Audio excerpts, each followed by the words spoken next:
সিলেট বাংলাদেশে গিয়েছিলাম, ছাড়লাম কবে হবে আল্লাহ পাকেই জানে। এই দাবিগুলো নিশ্চয় আমাদের আজকের এই অনুষ্ঠানের মধ্যমণি তিনি ওয়াকিবহাল রয়েছেন। আমি রাজনীতিকে দুই একটা কথা বলবো।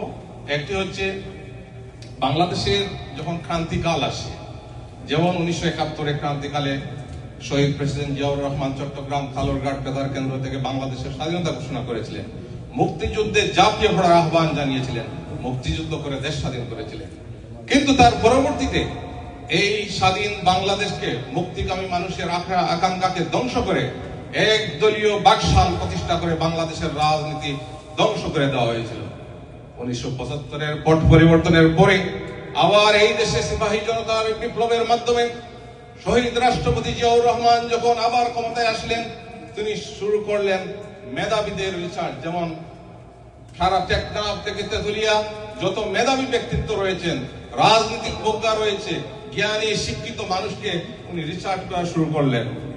চট্টগ্রামে গেলেন, ঢাকায়, সারা বাংলাদেশের সকল মেধাবীদের এক প্ল্যাটফর্মে নিয়ে গঠন করলেন বাংলাদেশ জাতীয়তাবাদী দল। এবং সেই দিন সিলেটের এই সূর্য সন্তান, আমাদের গর্বের মানুষ খন্দকার আব্দুল মালিক সাহেব বিএনপির প্রতিষ্ঠা লগ্ন থেকে শহীদ রাষ্ট্রপতি জিয়াউর রহমানের হাত ধরে রাজনীতি পদার্পণ করেছিলেন। এবং এই সিলেটের মর্যাদাপূর্ণ যে আসন, জাতীয় সংসদের দ্বিতীয় সংসদে সিলেট এক আসন থেকে শহীদ রাষ্ট্রপতি জিয়াউর রহমান যাকে মনোনীত করলেন, তিনি ছিলেন তার মরহুম পিতা জনাব খন্দকার আব্দুল মুক্তাদিরের আব্বা জনাব খন্দকার আব্দুল মালিক।